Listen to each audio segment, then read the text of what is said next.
the stupidest people in our country work for Donald Trump, which is no surprise, considering he is the stupidest president in American history. But why does he want to surround himself with these idiots? Well, the reason is they're shameless liars. They are always willing to defend whatever action he takes, whatever statement he slurs his way through. But when it comes to the Epstein files, they can't defend him. Not because they're unwilling to. We've seen Meghan R. Kelly go as far as to say it's fine to hang out with 15-year-olds. But whenever they try to defend Donald Trump, they only bring more attention to his biggest scandal. And that is what Carolyn Lewis accidentally just did. Leaking Epstein evidence that is blowing up in Trump's face that we are going to get into.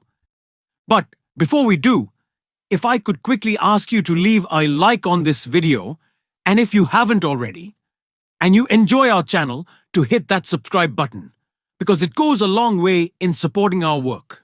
Now, before we get into what LEAVITT shared, leaking Epstein evidence again blowing up in Donald Trump's face, I want to start with the evidence that he's really worried coming out the interview that was completely fabricated between Ghislaine Maxwell and Todd Blanchard. Jamie Raskin broke it down. He went over and engaged in that sweetheart interview with her. Now his defense to this, we didn't have all of the emails from the Epstein estate. First of all, I find that almost impossible to believe. If you look at the index of what was seized by the FBI, and includes 40 computers from Jeffrey Epstein, 26 storage drives, for a total of I think it's more than 300 gigabytes of material. So the idea that his emails weren't in there is ridiculous. And of course, they probably didn't look. If they were in there, they never looked for them, because the very first thing they did when they took over the Department of Justice was they summoned all of the prosecutors' materials that had been assembled over the years, and they declared the case over. They shut it down before they looked at anything. But let's assume that he knew what he was talking about and he was telling the truth, that they were not in there. Obviously, the thing to do now is to say, okay, we're going to have a second round of interviews with the witness here, with Ghislaine Maxwell, now that we have all of these emails that completely debunk and undermine what it was she was saying. But they're not going to make any movement in that direction, of course, because they just want the whole thing to go away. And all of it invites the question, in what capacity has he been acting? Is it as Donald Trump's personal criminal defense lawyer, or is it as the Deputy Attorney General of the United States, who's interested in protecting victims and future victims from a billion-dollar child sex predator ring that operates or operated or has operated all over the world?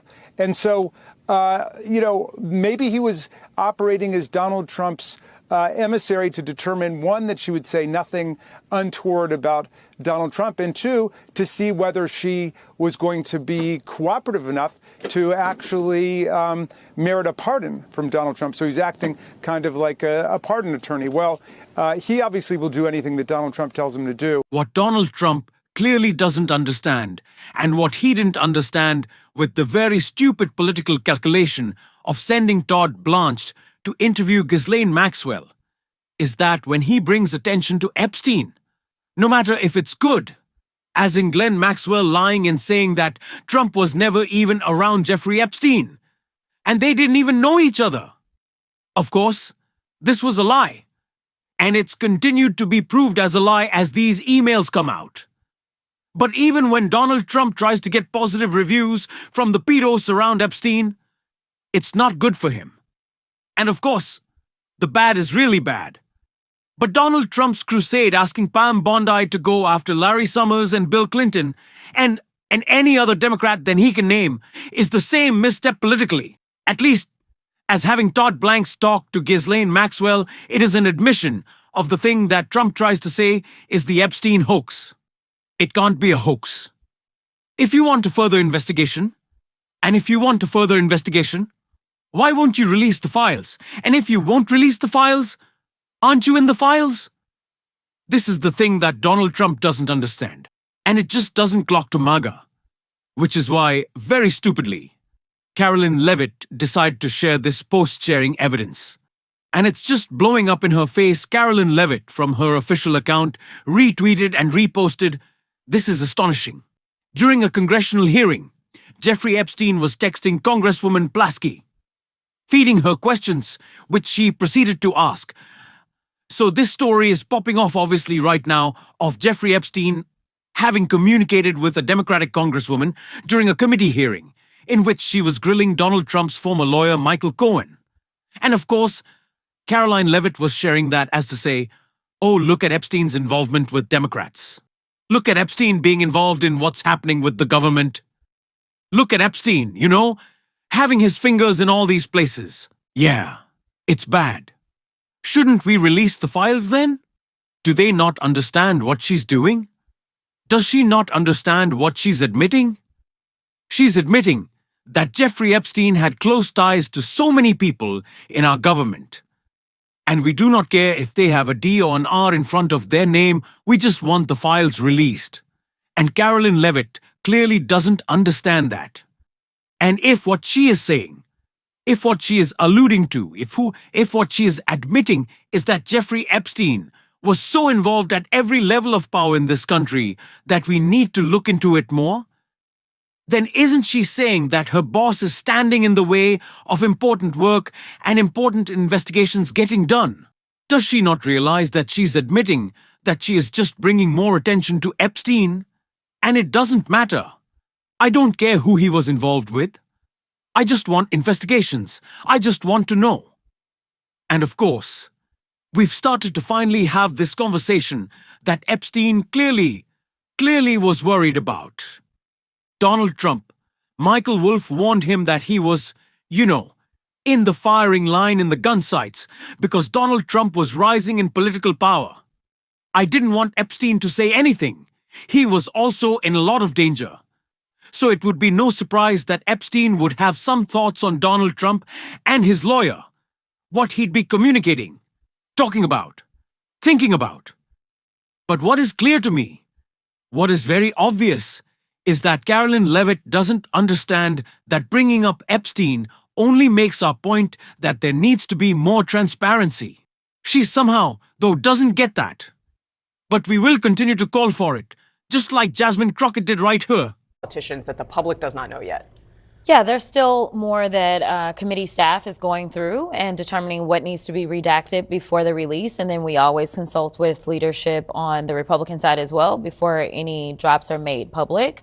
And I fully anticipate that we will receive more, at least from the estate of Epstein. It does not seem like the Department of Justice has really been inclined to actually participate, which is one reason that we're talking about this discharge petition and talking about this vote. It's because we need something with a little bit more fire behind it to hopefully get the Department of Justice to finally start to cooperate. Why is it that Epstein's estate, the Todd Blanche, the president's deputy attorney general now, he wrote this morning that when he went to interview Ghislaine Maxwell, quite a moment, that law enforcement didn't have the materials that Epstein's estate hid for years and only just provided to Congress. Why is he saying this now, and why is the estate talking to Congress if not to the... Have you ever heard of CYA? That's exactly what we've got going on. And it was interesting because you made a Freudian slip. You said the president's attorney. You're right. That's who he is. I should have said former personal attorney. That's who he is, though. Like, I'm sticking with it. I get what you got to say. But at the end of the day, that's what he's been trying to do. He's been trying to do Trump's bidding. He has not been acting like anyone's attorney general. And we know that when it comes down to whether you're the deputy or whether you are, say, Pam Bondi, the actual AG, you are supposed to be the people's attorney. But she has decided that she wants to neglect the people and do whatever it is that Trump wants her to do, along with Todd Blanche. So here it is. He's like, well, I didn't have all the information. Well, sir, did you try to get the rest of the information? Do we know for sure that the Department of Justice didn't have this information? And if they didn't have this information, do we know whether or not they actually deleted this information? Do we know that there was a thorough investigation? Do we know whether or not the investigation had concluded? These are all questions that we need answers to, but we can't get them when you're not cooperating. So we don't know what the DOJ has, nor what it is that the DOJ potentially was trying to do. Considering that the president right now is trying to obstruct on some very basics of let's just get a subpoena that says release all the information, I wouldn't be surprised, just like he obstructed the prosecution of one of his henchmen who took $50,000 in taxpayer dollars from undercover officers. I wouldn't be surprised if he sent a message and said, stop investigating. We're done with this. Epstein's dead. I don't want to hear anything else about it. Do you have any evidence of that claim? I have no idea. No, that's the whole point. I have no information. And that's why we need these files to be released, because we are looking for transparency, whether you're a Democrat, Republican, or independent. Listen, if people decide that they want to continue to support a person who may be a pedophile himself, or a person who obviously is covering for pedophiles, that's on them. But they should know at least the devil that they have decided to pick. We saw at the top of the show a number of, at the time, Donald Trump surrogates and supporters, including his son and his vice presidential nominee, say that the Epstein files should be released. Obviously, there was a Democrat who was president at the time, Joe Biden. Why were Democrats not louder at that time about this release? So a couple of things. Number one, you had pending litigation. So we're not the ones that went out making some campaign promises. In fact, the vast majority of Democrats had been campaigning on things such as affordability. I know that Kamala Harris had an actual plan so that people wouldn't necessarily be stuck in a mortgage for 50 years, but instead she wanted to make sure that they could have $25,000 down payment so that they can move into homes and make life overall more affordable. So we were focused on the bread and butter issues. This was a campaign issue of his. But while there was pending litigation, if you look at when Maxwell was finally convicted, and honestly, she just finished probably one of her last appeals here recently. You are not usually in the middle of an active case and then you say, oh yes, we're going to release everything. That's not how that goes. So she was prosecuted under the Biden-Harris administration. So no, this was not something to do at that point in time. At this point in time, it's clear that they are not interested in going forward with any additional prosecutions, in addition to the fact that the survivors have come forward. We need to continue to beat this drum. And I guess allow MAGA to beat themselves over the head with it. 'Cause they clearly, again, just don't understand. We want the files released. We want transparency. We will take that in whatever form it comes in, and we are gonna keep calling for it on this show. And if you want to support that, as always, you can hit that subscribe button. Leave a like on this video. If you stuck around at the end, drop a blue heart in the comments. Keep on fighting, y'all. Don't let them silence you until next time. I'll see you soon.